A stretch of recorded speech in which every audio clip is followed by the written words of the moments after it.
Let me tell you about a society which had bigger masjids than you had, which had bigger scholars than you had, which had bigger darulooms than you had. This was Muslim Spain.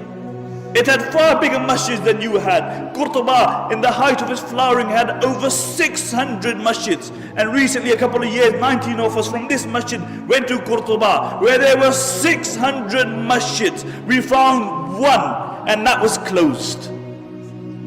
Why? What happened? Because these were people who forgot Allah, and Allah made them forget themselves. And you look at the scholars of Spain. Who were the scholars of Spain? There were the likes of Ibn Hazm, there were the likes of Imam Qurtubi, there were the likes of Ibn Abdul Barr, there were the thinkers like Ibn Sina, Ibn Rushd. These were people who were the backbone of Islamic learning. There were no greater scholars than these in the history of Islam. And Andalus, Spain, was built on the model of Medina. And as long as their focus remained on Medina, they flourished. But when their focus turned toward the dunya, then that same progressive society sank, because the Muslims were not created for the dunya.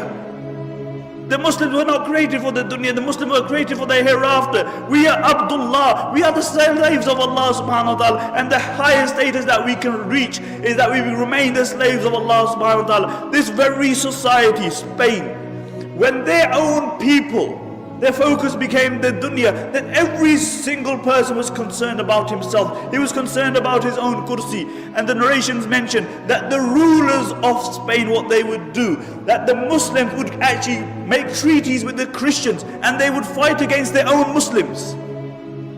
They would fight against their own Muslims. And really these were the Abu Righals of that time. And throughout history you will find Abu Righal. Do you know who Abu Righal was? Do you know who Abu Righal was? Abu Righal was a man who lived in Taif. And when Abraha, the Yemeni Christian governor, came to destroy the Kaaba, Abu Righal told him, look, I'll show you where the Kaaba is as long as you give me a few pounds.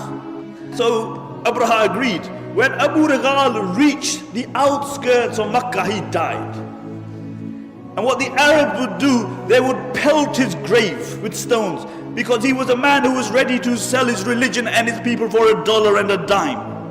And until today, the Arabs say, if they see a person of a deceptive nature, they say, "Huwa Abu Righal." He's Abu Righal. And these were the Abu Righals of that time. And one place after the other fell in Muslim Spain.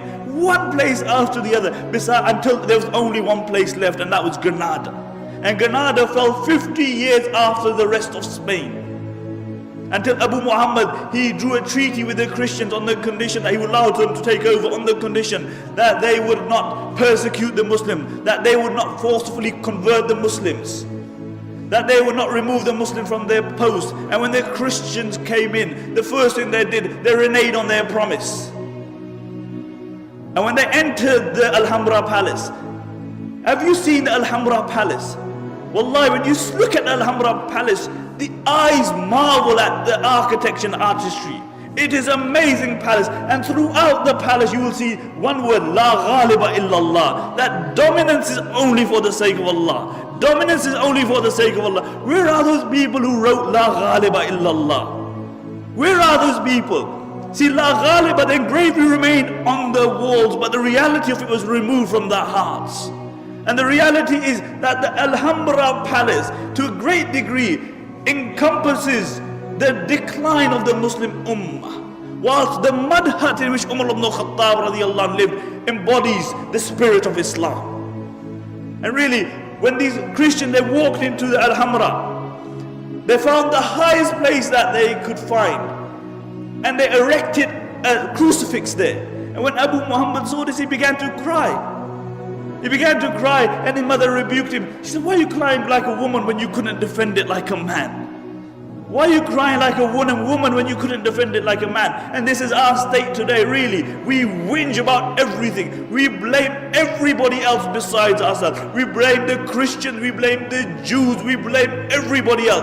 But it's one person we don't blame, it's us. We even blame time. The zamana yesa. As an Arabic poet says, he said, نُعِيبُ زَمَانَنَا وَالْعَيْبُ فِينَا وَمَا لِلزَّمَانِنَا عَيْبٌ سِوَانَا. He said, we find fault in time, but the reality is that the fault lies within us. And if there was any one fault in time,